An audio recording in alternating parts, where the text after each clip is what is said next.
Good morning. It's about 9:20 on a Wednesday morning, 22nd of October. I'm going to talk today about some of the mental health problems that I have and the care support that I've received in Nottinghamshire who provide such services. About 2.5, 3 years ago, I was under regular support from mental health services. I had a weekly visit from a very, very helpful, very nice, very caring CPN. A CPN is a community psychiatric nurse. She would come and talk to me every week, visited me at home, was incredibly supportive on the occasions when I had to go into hospital. She was always there for me during ward meetings. She always made sure that I got the best of care. Unfortunately, as inevitably happens on these things, she retired and I was handed over to the care of other CPNs. After she retired, I was, I think, best described as abandoned by the local mental health team. I didn't get any support for quite a substantial period of time. We're talking months. At the end of that period, I was allocated a new CPN. I won't name him, but he came along and his approach was entirely different to my previous CPN. He was extremely aggressive. He wanted to force me to restart medication that I didn't want to take, and I had every right not to take. He was so forceful on that he actually attempted to and investigated getting me sectioned and a community treatment order put in place, which was totally unacceptable. Eventually he turned up and he made a demand that if I didn't restart my medication, he would talk with my GP and he would arrange to have my driving licence withdrawn on the basis that without the medication I could keel over and have a heart attack at any time, and therefore I was a danger on the road. Thinking about it, and at the time I stated that was, and forgive me for the language, but that was utter, total bullshit. I ejected that CPN from my home, told him never to come back again, told him exactly what I thought of him. I was furious. Shortly after that, I lost any and all confidence, faith, call it what you like, in mental health services, and I discharged them from my support. Didn't want anything else to do with them. I looked after myself, and that continued for a couple of years. At the end of last year, sort of November time, I was really struggling, very, very ill, lots of very bad thoughts, lots of problems, and I needed help, I needed support, because I didn't want it to get to a point where it was an absolute out and out crisis and I needed to go back into hospital. That was something I really wanted to avoid. I approached my GP and I asked my GP if they could make a referral back to mental health services, and if that referral could actually be an emergency referral. My GP was fantastic. She acted immediately. She made the referral and somebody from mental health services came out to see me and talk to me. They asked a few questions, very, very vague. They never went into any detail, never really dug into what the problem was at the time. And they went away and got back to me a few days later and said that yes, they felt I did need to be allocated a new CPN and I should receive regular support again. Unfortunately, they explained at the time there was a long waiting list and I would not expect to be seeing anybody until around about September of this year. was a bit shocked at that, but okay. And they said they would make regular contact with me, and I had access to crisis support, and they would support me the best they could under the circumstances. I wasn't happy with that. I did feel somewhat abandoned and somewhat on my own, but that's the best I could have. I struggled for the rest of this year. It hasn't improved, it hasn't got any better. I have spoken with the local mental health team. It's a unit on Manor Road in Carlton. I've contacted the duty team on a number of occasions, and on a number of occasions they've contacted me to ask me how I am. The feelings that those contacts have left me with is somewhat underwhelming. I feel that the things I've talked about with them, the things I was asking about, the help I was requesting, was pretty much ignored. They, I don't think, appreciated the seriousness of my requests for help. A few months ago, I can't remember exactly, sort of probably June, July time of this year, a number of events all strung together over one particular day. It put me into an absolutely all-out crisis situation. I was absolutely on the edge. I was obviously already struggling, but this took me to a breaking point.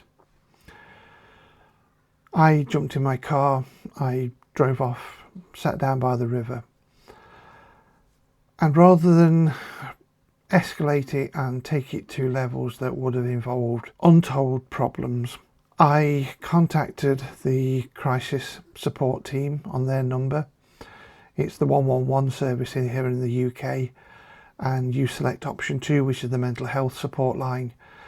They obviously check all your details through, and I was open to crisis support. I was told that. I needed that support there and then. Things were going very bad. To my absolute astonishment, the lady I spoke to didn't offer any support, didn't pass me through to somebody who could deal with the situation at the time. She simply said that yes, I was under the care of the local mental health team. She would email them, and in the fullness of time somebody would then contact me back and that support would be provided. Now, this was 7-8 o'clock in the evening, and the local mental health team go home at 5 o'clock, so I wasn't going to get any immediate help that night. Long and short of it was that the evening did escalate. It did go further wrong. My support workers here at home were concerned for me. They contacted the emergency services, and later in the night a bit of a hunt was set into place, and I was found. A number of police officers were involved. Everything very friendly, very supportive. Those police officers brought me home, and again contacted mental health services, contacted the triage team, and explained the importance of me receiving help. It was over a week before the local mental health team eventually got around to picking the phone up and ringing me and asking if I was okay and did I need any further help. An absolutely disgusting, disgraceful way of dealing with what was at the time an all-out emergency. I felt at the time I needed to investigate myself what was being written down by all of these people that I contacted at mental health services. So I put an application in for access to all of my medical records dating back to the beginning of December last year, and I said that I didn't wish to have any further contact with them until I had received these medical notes, reviewed them and made a decision as to where I was going to go. I got those notes a few weeks ago and I have read through them. I've read through them several times very carefully. The overwhelming impression I've received from them is that every time I contacted the duty team and the crisis team and explained my situation, their general response was one of classifying me as low risk, not really having any problems. When I said a specific thing to them, they would rewrite that and reinterpret that into something of a much lower level. So for example, I was saying that I am absolutely on the edge, I need help.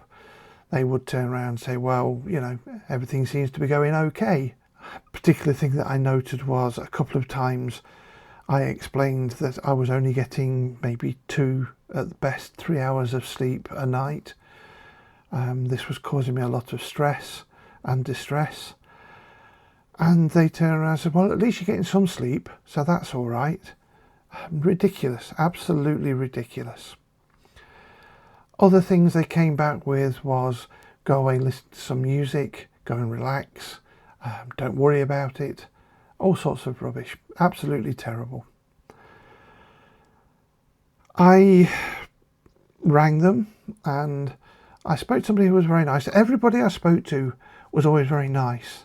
There was never anybody who was abusive or short or anything like that, but they were not particularly helpful, as I've said. So I spoke to this lady sometime, some weeks ago, and after speaking to her, I basically said, look, we're through. I'm over and done with you. I don't wish to speak to you anymore. Please discharge me from your books, take me off your system, whatever it is you do. I don't want to talk to you anymore. Her reaction was quite strange. And she says, well, you can't just do that. We can't just let you go. We have a duty of care, this, that and the other. And I said, well, I think you're misunderstanding what I'm saying. I'm not asking you to discharge me. I'm discharging you. I'm taking control of the situation. I'm telling you to go away. And I said, what are you going to do about it? Are you going to kick my door down and beat me up and knock 8 bells out of me until I talk to you? How are you going to progress any potential support or care if I don't wish to engage with you? And she kind of saw the sense in that and agreed to discharge me. It's been a couple of more weeks and eventually yesterday I received a phone call from Mental Health Services, again asking me, do I still wish to be discharged from their care? And I said, of course I bloody well do. I don't say these things lightly. When I say I wish to be discharged from your care, I mean it. So she's gone away now and she's going to talk to more people. She's going to make whatever notes and comments and pass on whatever messages she needs to pass on to hopefully finally progress that discharge. I think it's an absolutely disgraceful and ridiculous system. They don't listen to their patients. I know they're underfunded, I know they're understaffed, but at the same time they don't do anything to foster good relationships between patients and services. So long and short of it is, I am still no closer to getting the support that I needed last year. I am still in a state of mind that I would class as high risk. I am still in crisis mode. Every day is a challenge. Every day I cannot guarantee that I will be here at the end of the day. It's not a nice situation to be in. I did mention earlier that I was told I would receive a CPN sometime this year, around about September time, and one of the last contacts I had with mental health services, I was told that I am no closer now to getting that CPN than I was a year ago. So, that's just not going to happen. The thing that worries me is that Christmas is coming. We're now headlong into the end of October, so it's only November and December, so really we're looking 6 or 7 weeks till Christmas. And obviously by the beginning of December, the Christmas spirit gets into full swing. Christmas for me, for reasons I'll go into in other videos, is an immensely difficult time. It's the time of the year that I'm at the highest risk. And I'm going to have to face that alone. I don't know what I'm going to do. I don't know how it's going to pan out. I don't know what the results will be. I might be sitting here talking very matter-of-factly about it, but in my head there is an absolute storm raging. There are emotions that are going on that swing between fear and anger and rage and insecurity. They're all there. They're all things I have to deal with, and I am fully aware of the fact that I will not get the help I need. So there we go. If anybody from Nottinghamshire NHS Healthcare Trust, or whatever you call yourselves, is listening to this, if there's anybody from Manor Road listening to this, congratulations, you've done an outstanding job. Okay, there we are. If you have any questions, please leave them in the comments below. If this has in any way been triggering for you, I do apologise. I'll add a small clip at the end which will direct you to getting support if you need it. If you do need support, please do ring the Samaritans in the UK. And if you're not in the UK, I'm sure your country has its own crisis support numbers. Don't deal with these things on your own. That's about it really. A bit of an insight into some of the battles and troubles that I have to face. So take care of yourself. Talk to you soon. Goodbye. Hi again. Just quickly want to add a footnote to the video. Thank you very much for watching. I do hope you enjoyed it. It is a learning process for me, so come back in a couple of years' time and I'll be a millionaire and a YouTube influencer and maybe a little bit better polished videos. In the meantime, it only goes to say, please subscribe, please hit the like button and leave your comments below, and I'll be very happy to interact with anything you say. Finally, obviously I talked about some difficult subjects, and if you need to, and if you feel the need to seek support, then please do so. The people I recommend you go and speak to are the Samaritans to start with, and they can be contacted on 0116 123 24 hours a day, 365 days a year. Completely anonymous, non-judgmental. Talk soon. Take care. Bye bye.